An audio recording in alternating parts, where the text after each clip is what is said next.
information gets stored, and an undersupply of white matter, the stuff that wires different parts of the brain together to help information get where it's needed.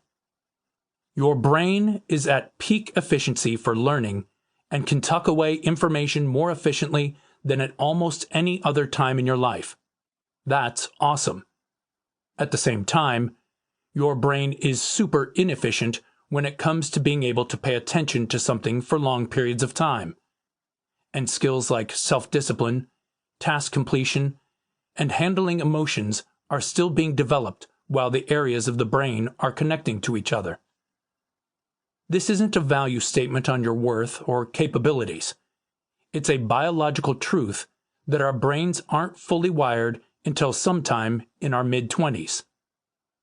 Teen brains have less ability to process negative information than adults and are less likely to learn from their mistakes or misadventures. Remember teenage Craig trying to surf on his bike?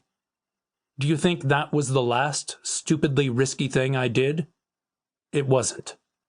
Now, before you start using the "my brain isn't fully developed yet, so I can't help but make dumb choices" excuse with people, know this. Your brain and its development stage right now are a gift from God, and you are responsible for using it appropriately. We all may have reasons why some things are more difficult for us than others, but there are never excuses. The good news is that your brain is also more capable of learning good, helpful behaviors and life-changing habits right now than at any other time, due to something called neuroplasticity. What is neuroplasticity? Neuroplasticity is the brain's ability to change, which is basically what learning is. The word plasticity comes from the Greek word plastikos, which has to do with molding something, it was usually clay in ancient Greece, into a certain form. Although we think of plastic as the stuff we recycle, like bottles and packaging, it gets its name from the fact it was molded into a certain shape before it hardened. Every time you learn something new, your brain flexes and molds new connections between the thing you're learning and the stuff you already know. As you might guess, babies have the highest levels of neuroplasticity because they are learning everything for the first time. But teens still have wildly impressive brain plasticity. It isn't until around age 25 that a person's super ability to learn tapers off to average, or at least not as impressive, levels. What does that mean for you?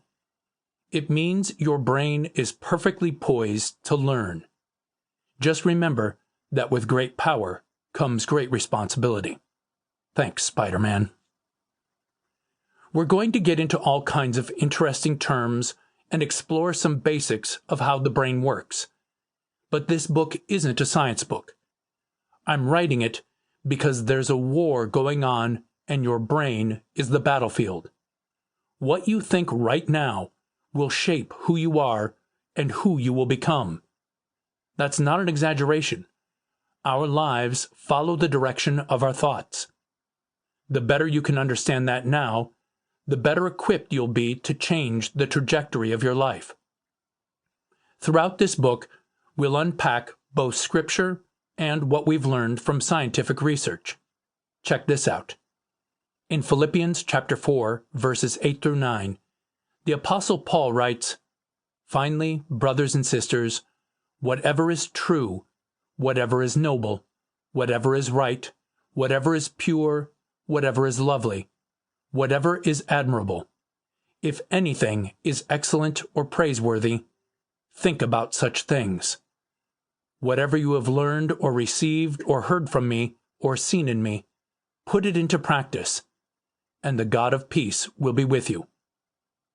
In these 3 sentences, Paul moves from thought, think about such things, to action, put it into practice, to experience, the God of peace will be with you.